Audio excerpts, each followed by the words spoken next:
We're recording. Hi. Thought I forgot you, huh? No, this is day 5, coming to you from the isolation chamber atop the tower at Gilmore World headquarters here, wherever it is. It's 3 a.m., so I may be a little froggy, but I wanted to get this one up on the net. I showed you the first stray build, the fretless, which is like more of an original design of mine, and I really loved that body shape. So I continued with that for the next instrument, and concurrently, it's the 5th day. It's the 5-string. This, my friend Andy, Shane, and I, this was our masterpiece. It has it all. It does it all. It smells good. It looks good. It's got a lot of little details that I'll mention to you as I'm showing them off here. This beautiful piece of lumber cost me $50. It's not too easy to see the stripe in this thing. Oh, there it is. Okay, yeah, it is beautiful. You're looking at the controls: volume, blend,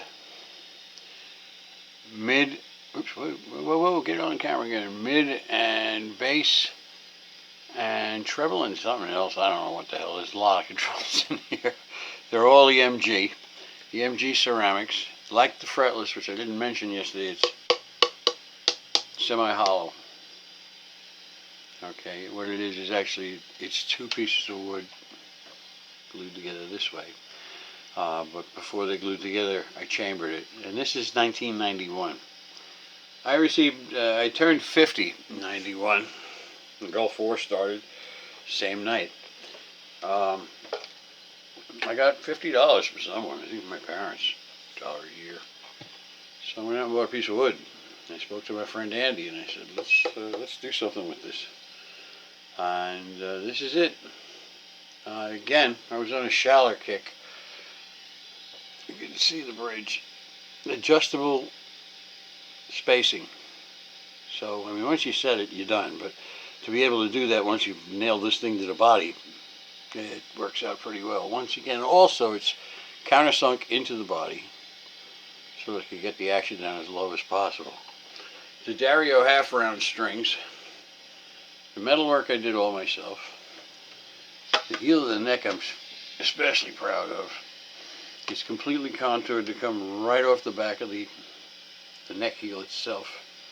And you don't even know it's there and you're on the 22nd fret. Double truss rod, Warmoth neck. Funny thing about this neck is it was sent to the East Coast when we were having the worst humidity in the history of the country. This neck for the first 6 months was going this way and that way and this way and that way. Since then, it's done. It's completely finished now. It's like a rock. It hasn't come out of the case in years. I don't use it a lot because it's too much of a show instrument, really. You know, it's heavy. Not as heavy as the Explorer, but it's heavy. I had a thing for these tuners too, the Schallers. I really liked them. I thought it was great to have these tuners sticking out your head and everything. There's got to be at least 3 pounds of metal up there. And when you let go of this thing, it does tend to balance, but it does also easily go over. The pin is directly over the 12th fret. So I've got a balance point here that works pretty well. You know, it doesn't get like crazy floating around. Once again, I'm using my Dunlop countersunks because the theory is if it's in the wood, it's not going to pop the screw off. And it hasn't. They work really well. How's it sound? A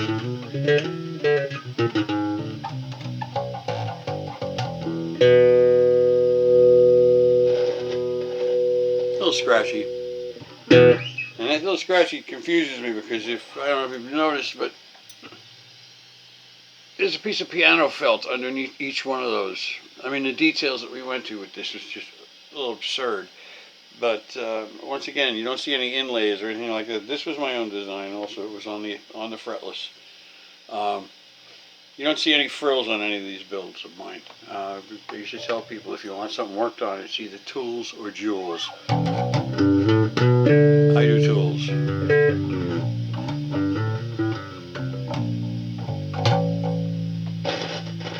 Yeah, that bothers me. I used to use it all jacked completely all the way up.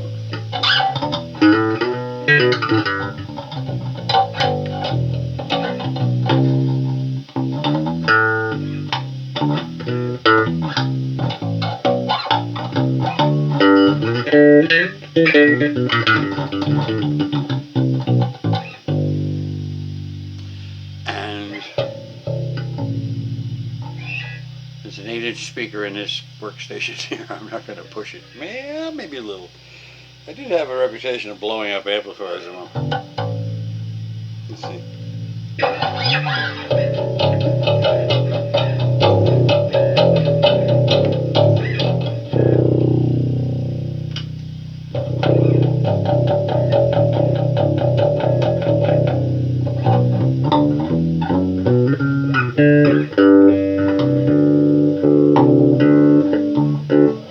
Oh, how about that? A little tuning accident here. I wonder why that was. She's good. She's good. What the hell is that?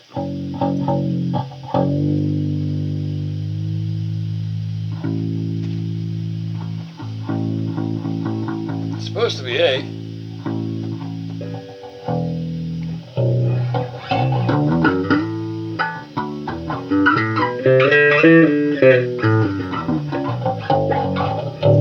That's it.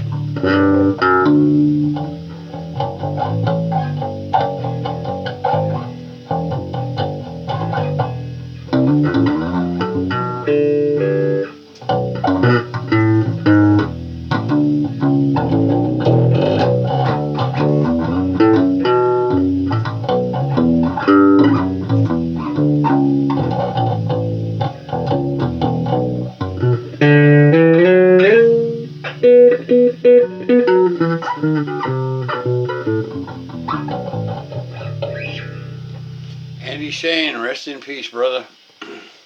Without you, I wouldn't have been able to work this lumber the way I did. All right. And that concludes our 5th entry. Let me get this thing out of the way. In the series. All right. I'll see you guys next time. Wait till you see what's coming up next. We really go off the reservation. Bye-bye.